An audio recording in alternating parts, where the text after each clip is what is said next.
Alhamdulillahilladzi khalaqal insana fi ahsani taqwim. Asyhadu an la ilaha illallah alladzi ja'ala jannata lil muttaqin wa asyhadu anna Muhammadar Rasulullah alladzi hadana ila siratal mustaqim.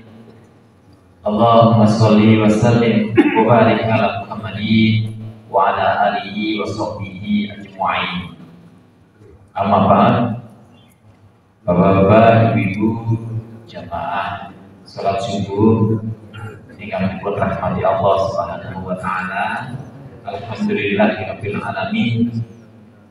Kesyukuran senantiasa kita panjatkan kehadirat Allah atas limpahan rahmat nikmat yang tiada terhingga. Terlebih pada saat ini kita masih dianugerahi kekuatan, kesehatan, kesempatan bisa istiqomah dalam melaksanakan kajian rutin pada setiap hari Sabtu. Semoga ini menjadi bagian dari salah satu alasan Allah untuk memantaskan kita berada di surganya kelak. Salawat dan salam tetaplah tercurah kepada baginda Nabi Muhammad sallallahu alaihi wasallam. Bapak Ibu sekalian yang dirahmati Allah, ada 3 amanah yang harus kita emban di dalam perjalanan hidup kita di dunia ini.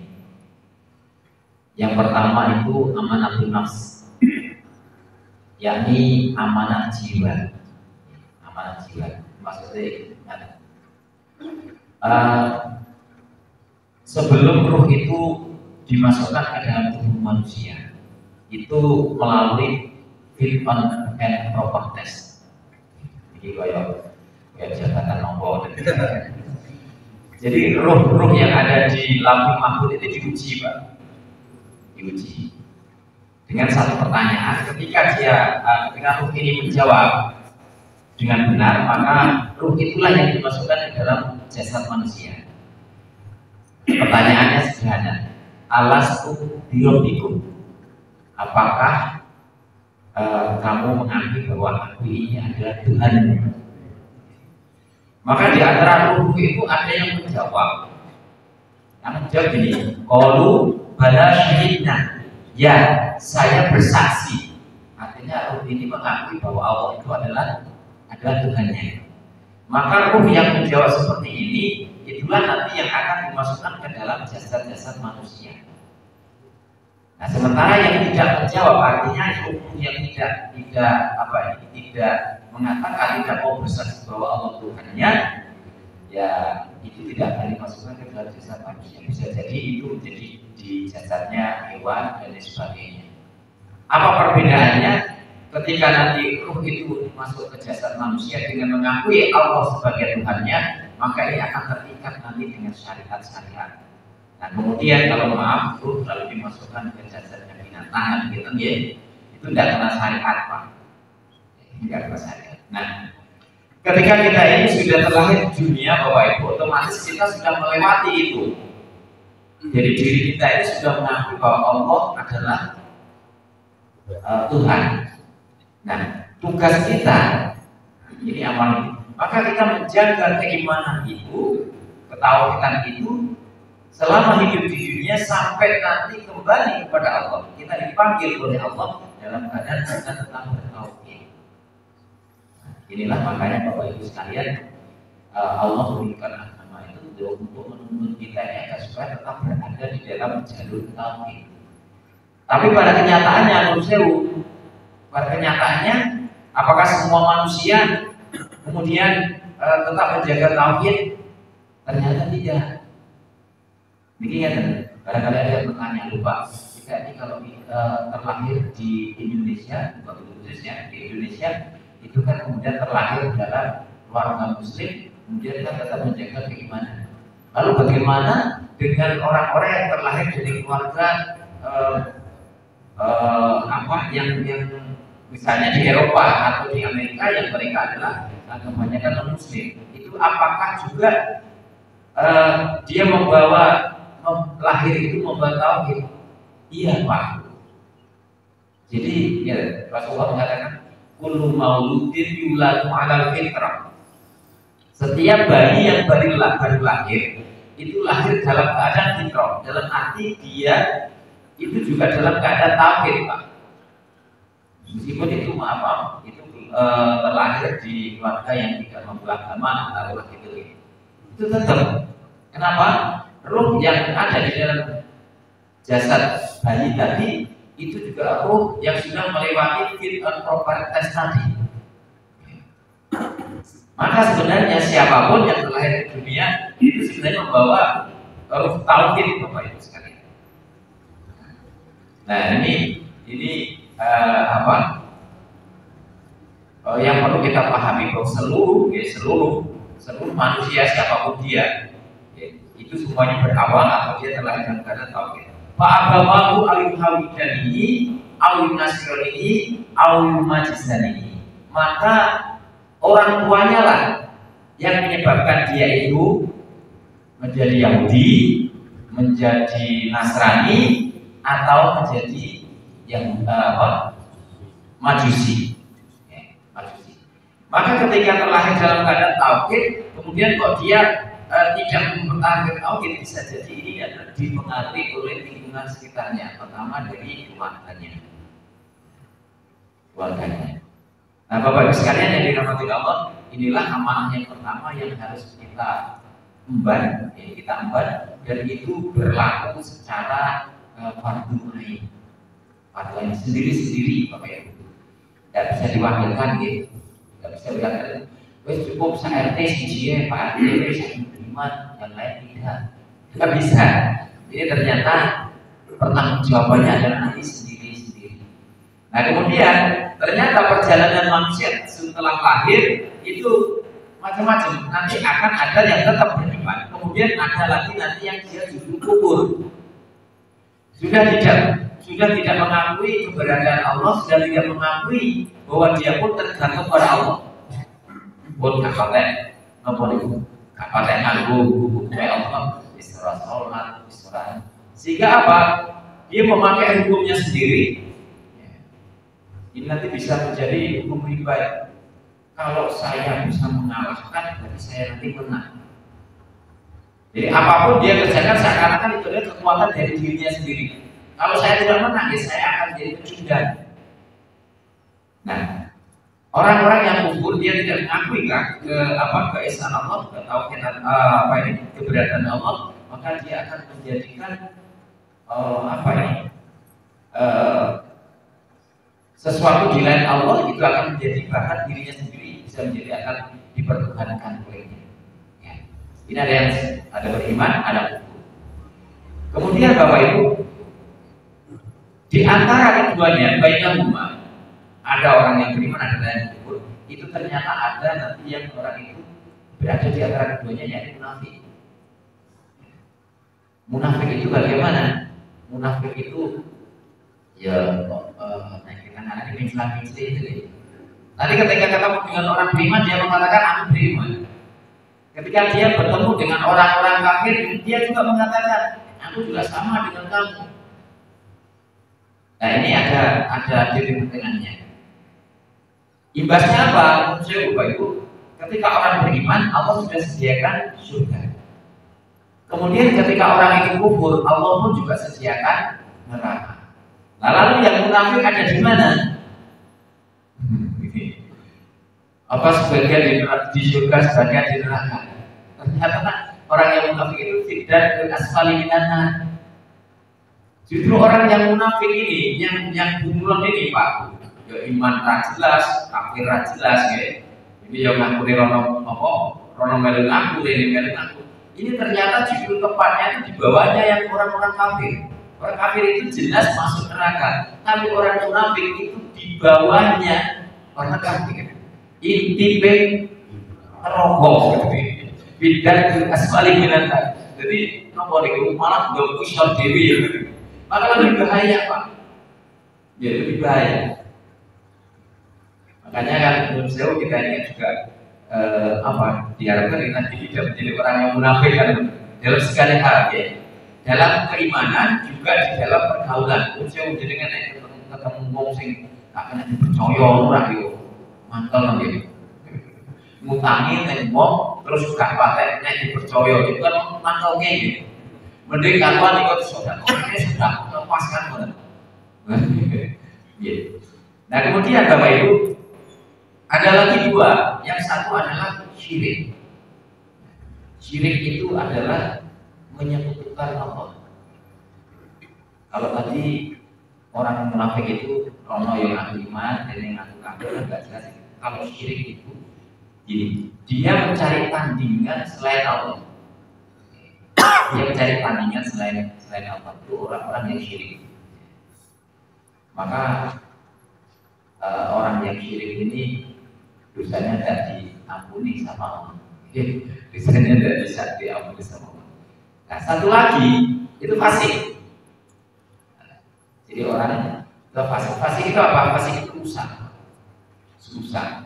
Jadi dia tetap beriman, tapi di dalam perbuatannya sehari-hari, dalam hidupnya keseharian itu diwarnai dengan kerusakan. Dia tetap sholat, dia tetap maksiat. Makanya kan ada istilah STMJ, sholat terus maksiat jalan. STMJ, sholat terus maksiat jalan. Maka keimanannya rusak. Tapi dia masih punya iman, Pak. Masih punya iman. Makanya, tapi keimanannya rusak. Nah, disinilah Bapak Ibu sekalian yang dirahmati Allah Subhanahu Wa Taala. Nah, itu jangan sampai seperti itu. Kenapa? Karena di surga nanti akan membutuhkan iman itu yang murni, iman itu yang bersih. Nah, sehingga ketika seseorang itu rusak, terkotori dengan maksiat, orangnya beriman. Kalau dulu pernah saya sampaikan, Rasulullah mengatakan begini, kullu ummati yadkhuluna jannah. Setiap umatku itu pasti masuk surga, illa man aba, kecuali yang ogah, kecuali yang tidak mau. Nah, kemudian Bapak Ibu, Rasulullah juga mengatakan, barang siapa anak cucu Adam itu meninggal dunia, sedang di dalam hatinya ada iman meskipun sekecil darah, pasti masuk surga. Tapi meskipun punya iman, ya sebentar. Tapi kalau maaf dosanya banyak, maka ini dibersihkan dulu. Nah, maka terhadap orang yang fasik ini, Bapak Ibu, ketika iman masih ada di dalam dirinya, jaminan masuk surga, tapi tidak langsung. Dibersihkan dulu kan di neraka ini, bersihkan di neraka sampai habis, dosanya sampai habis. Barulah ketika habis, nanti baru dimasukkan ke dalam surga. Sama seperti ini Bapak Ibu. Misalnya ada piring 4, saya punya piring 4, saya pinjamkan kepada A, B, C, D. Ketika piring ini saya pinjamkan dalam keadaan masih terbungkus, masih rapi, masih baru. Nah, tiba masanya saya ambil. Ketika saya ambil di si A, saya pinjamkan di si A tadi. Ketika saya minta saya ambil, ternyata ini masih bungkusan, belum pernah dipakai. Maka piring yang masih terbungkus ini langsung saya simpan di lemari, tidak perlu saya bersihkan. Kemudian ketika saya saya minta yang pinjam B, saya minta B ini gini, piring itu dipakai Pak, Bu, dipakai, tapi habis dipakai, terus langsung dicuci. Nanti dipakai lagi, selesai dipakai, dicuci. Dipakai, dicuci. Ketika saya datang, saya ambil piring ini dalam keadaan sudah bersih, meskipun dipakai tapi sudah dicuci. Kemudian piring ini saya masukkan, saya simpan di lemari. Kemudian ketika saya hadir di C, yang ngirim saya yang ketiga, yang C, saya minta. Nah, C ini modelnya beda dengan yang B. C ini piringnya yang dipakai Pak, tapi tidak segera dicuci. Tidak segera dicuci. Kalau mau pakai lagi, baru dicuci. Nanti habis pakai digeledah nih, aku mau pakai, baru cuci lagi. Ketika saya minta, saya ambil, posisi piring itu ternyata dalam keadaan masih kotor. Maka saya perlu untuk membersihkan dulu sebelum saya simpan di lemari. Saya bersihkan. Mungkin kalau bersihkan kalau sekarang dipakai, pertama pakai sunlight, itu. Kalau saya belum hilang, dipakai deterjen gitu. Kok sing kurung besi mungkin sampai digodong atau digodong. Nah. Kemudian setelah bersih baru saya simpan di lemari. Nah, yang dipinjam D itu bukan cuma kotor tapi pecah. Nah, ketika pecah, perlukah ini saya simpan di lemari? Nah, udah aja langsung dibuat. Nah, gambarannya seperti itu, Pak. Ketika kita ini masih menjaga, atau misalnya ini yang tadi, yang masih terbungkus itu adalah mereka anak-anak kecil yang sudah meninggal sebelum balik. Yang artinya dia masih dalam ketahuan yang murni yang belum tersentuh apa-apa. Nah, kemudian yang kedua, yang B, kalau ini tadi langsung masuk surga gitu, bukan jenengan yang meninggal ketika masih kecil itu balik. Dia ditangisi lagi. Ya, anak saya yang berdua itu meninggal, Pak. Ternyata dia nangis saya. Kalah sama tukang parkir. Tukang parkir itu mobil api-api, motor api-api, ternyata jumbo juga ini. Oh, gak tahu ya. Ojo. Ternyata saya dikasih apa? Anak saya nomor 2 itu begitu dipanggil oleh yang punya, diminta saya yang punya, dia nangis saya. Tapi anak yang maaf yang masih bayi, dia terlahir membawa kafir dan belum tersentuh apa-apa, maka dia langsung masuk surga. Ibaratnya. Terus kemudian yang kedua, dipakai tapi sudah dibersihkan. Mungkin ini kita apa ya? Ada kalanya kita ini punya dosa yang tidak sengaja ya. Tapi istighfar senantiasa kita lantunkan. Habis sholat kita beristighfar terus. Artinya apa? Meskipun kita ini berdosa, tapi dosa kita ya begitu berdosa kita dibersihkan terus lagi. Sehingga suatu saat ketika Allah panggil kita dalam keadaan kita ini suci, meskipun maaf kita pun juga pernah berbuat dosa, tapi kita bersih. Nah, terhadap seperti ini semoga saja kita termasuk di dalamnya. Kita langsung masuk surga ini. Terus yang ketiga tadi, bergelimang dengan dosa, masih punya iman tapi bergelimang dengan dosa. Maka kalau misalnya dipanggil oleh Allah, dosanya tidak segera dibersihkan ya tadi seperti ini. Itu perlu dicuci dulu. Sama dengan kita, mungkin nanti perlu kalau misalnya pulang kita dipanggil oleh Allah dalam keadaan kita masih kotor, tapi masih punya iman, maka kita dibersihkan dulu, Pak. Gerakan.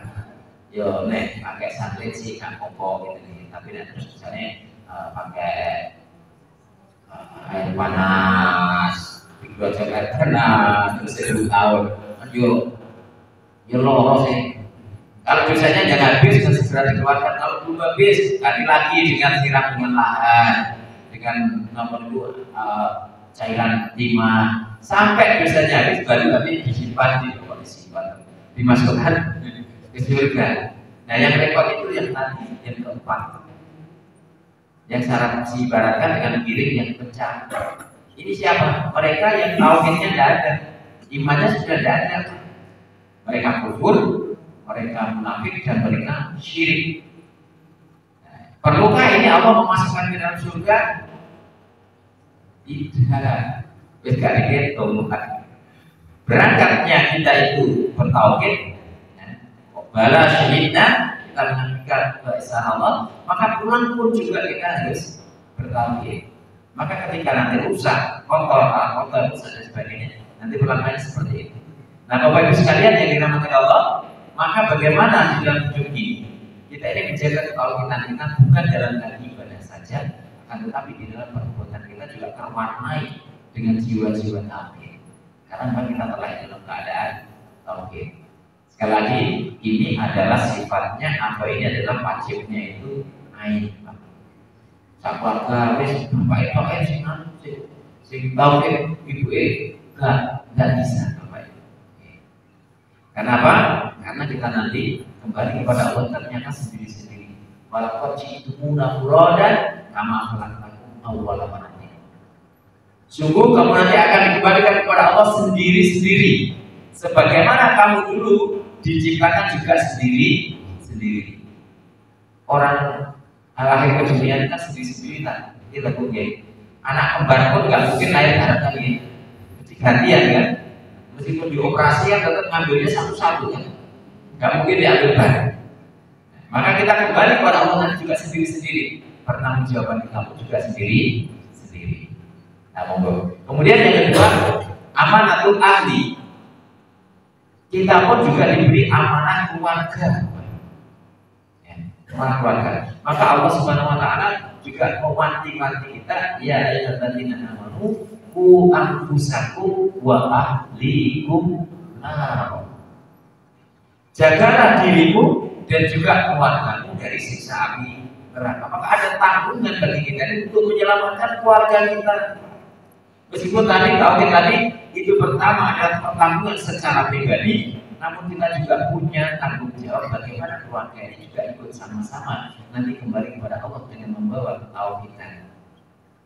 Gak bisa Pak, semuanya kurang ya wis. Jadi wong sing beriman, bapak no anake, bapak no putune, kita tidak bisa. Karena bisa jadi kelak ketika kita ini menjadi orang yang beriman, ternyata oleh Allah dipersilakan masuk ke dalam surga, baru kita mau melangkah, kemudian ada yang protes, interupsi ya Allah, protes ya Allah. Apa? Setelah kita tengok siapa? Ternyata dia adalah anak kita, cucu kita. Kenapa dia protes? Saya tidak setuju kalau ibu saya, nenek saya, mbah saya masuk surga. Kenapa? Karena mereka menuju jalan surga itu tidak mengajak saya. Saya tidak diajarin agama, saya tidak dibiasakan untuk sholat, saya tidak diperingatkan ketika saya meninggalkan sholat. Maka saya tidak setuju. Saya protes ya Allah. Maaf Bapak Ibu. Ternyata ini juga akan menjadi tanggungan bagi kita. Sudah siap, sudah pantas masuk surga, dan kita punya tanggungan atau kita lalai terhadap keluarga. Maka maaf, kita pun juga juga punya kewajiban bagaimana kita mendidik anak-anak kita itu juga di dalam keislaman, di dalam ketauhidan. Nah ini repotnya. Tapi menurut saya waktu saya punya banyak majelis taklim, isi pengajian di mana-mana. Rata-rata saya terkoi isi buat kemarin. Mungkin canom-canom itu gak ngomong. Apalagi anak-anak, lumayan anak-anak itu masih mau. Bisa ikut itu masih mau. Tapi yang remaja itu hampir tidak ada. Nah pertanyaannya, kira-kira remaja kita ada di mana? Maka kita khawatir, kita peduli, jangan-jangan gitu. Jangan-jangan itulah nanti yang justru menjadi pemberat kita untuk masuk surga. Nah, monggo tadi kita yang mulai pedulilah pada anak kita ini, pada anak kita. Ya Allah, saya begitu pernah cerita ini. Ini kasus-kasus anak Pak yang saya tangani di warung. Maaf, kasus persetujuan ibu. Kalau kita mengatakan itu kenakalan remaja itu ada pada anak SMA, kemudian turun pada anak SMP, saat sekarang ini anak SD. Saat sekarang ini malah mereka yang melakukan persetujuan itu juga anak SD.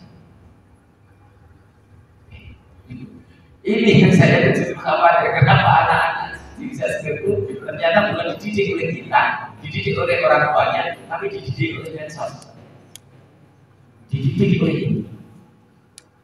Ada seorang anak SD, dia ini dengan anak SMK, sama-sama masih usia di bawah 19 tahun. Kemudian kita pisahkan, ya, supaya mereka tidak mengambilkan hubungan itu. Apa yang terjadi? Anak yang SD justru dia yang menentang. Kami yang memisahkan itu dianggap sebagai penghalang cinta sejati. Kami tugas dari PPA, dari Perlindungan Perempuan dan Anak, memberikan solusi bagaimana ini tidak. Kalau dilanjutkan kan bahaya kan Pak? Ya untuk belum ambil ya, Ini kalau dilanjutkan bahaya. Tapi ternyata maaf. Justru si anak sing gede yang laki-laki ya yang bisa itu dipisahkan ya mungkin ya pikiran Allah bisa kan itu ya. Tapi ternyata yang kecil itu. Dan barusan itu kemarin Bapak Ibu menemui sebuah kasus Minggu kemarin anak SD ujian ya. Ya, itu adalah kelas SD. Itu kalau tidak salah hubungan komisi itu hubungan dengan seseorang. SMP anak SMP. Itu dalam keadaan dia masih dalam menjalani ujian sekolah. Kemudian hari Sabtunya mau lagi-lagi. Kemudian istilahnya ya bukan ditangkap. Istilahnya ya ketahuan dan sakitnya bisa. Kelas 6 SD. Ya. Nah inilah maaf Bapak Ibu. Yang kita ketahui mungkin hanya 1, 2, 3, 4, 5, 6. Yang kita ketahui. Yang tidak kita ketahui berapa? Maka inilah amanat ahli. Ya, amanat ahli. Amanah keluarga itu juga perlu kita tunaikan. Maka menjaga keimanan bukan pada kita saja, tapi kepada anak kita, kalau bisa cucu-cucu kita. Oke, nah monggo dari kita ini. Maka jangan ya kita boleh berbangga, kita boleh ya, kita ini bersyukur saat sekarang ini Allah tunjukkan, Allah beri hidayah kepada kita sehingga kita bisa istiqomah di jalannya. Tapi jangan lupa bagaimana keluarga kita. Nah kemudian yang ketiga ada satu amanah lagi adalah amanatul mal. Kita ini diberi amanah oleh Allah berupa mal atau harta. Yang harta itu sebagai sarana kita untuk hidup di dunia. Maaf, harta bukan untuk dikumpulkan dan dijadikan kebanggaan. Nah, jadi kan senangnya kan mengumpulkan sebanyak-banyaknya harta kan itu. Tiap hari kan bekerja Pak, yang kita carikan harta itu dikumpulkan. Ya. Sebenarnya ukuran kita itu sebenarnya sebatas kita hidup di dunia itu untuk berapa, kalau sudah terpenuhi sebenarnya standarnya hanya itu. Cukup untuk kita bersyukur, cukup untuk kita tenang. Tapi maaf, kadang-kadang kita ini belum merasa puas kalau belum punya harta yang banyak. Kita ini belum merasa tenang kalau harta kita masih kalah dengan tetangga sebelah. Kadang-kadang begitu. Kita ini punya motor, tapi belum nyimpan naik motor kalau motor kita itu belum lebih baik daripada motornya tetangga. Atau masih kalah dengan motornya teman-teman di kantor kan mau. Maaf, ini yang kadang-kadang melenakan kita Bapak Ibu. Karena orang itu abai atau dia tidak paham terkait dengan amanah harta, maka kadang-kadang hidupnya hanya dipakai untuk mencari harta. Dan dia tidak tahu setelah harta itu gunung, kalau mau dipakai untuk apa, ini tidak tahu. Makanya, maaf, di banyak ayat Allah itu menyuruh kita untuk senantiasa mentasyarufkan harta kita untuk yang bermanfaat, menginfakkan. Jadi antara sholat dan kita berinfak berzakat, artinya kita bermasyarakat atau kita ini memanfaatkan harta sehingga bermanfaat ya. Itu adalah satu rangkaian. Maka pentingnya kita ini bagaimana amal kita, harta kita itu bermanfaat lebih banyak, itu sama dengan kita itu setara dengan kita itu melaksanakan kewajiban sholat. Oke. Nah, harta ini nanti juga bisa menjadi beban bagi kita Bapak Ibu. Karena ada dua pertanyaan terkait dengan harta kita. Yang pertama adalah harta kamu dapatkan dari mana, dengan cara apa? Halal maupun boleh. Kemudian yang kedua, hartamu kamu pergunakan untuk apa? Maka ini akan menjadi beban. Nah, monggo amanatul mal ini juga perlu kita tunaikan agar supaya nanti tidak menjadi pemberat kita ketika kita nanti kembali kepada Allah Subhanahu wa taala. Ayat tadi yang dibaca Pak Fadlan tadi menceritakan seseorang yang baru saja meninggal dunia, yang mengatakan, Robbi laula akhartani ila ajalin qarib.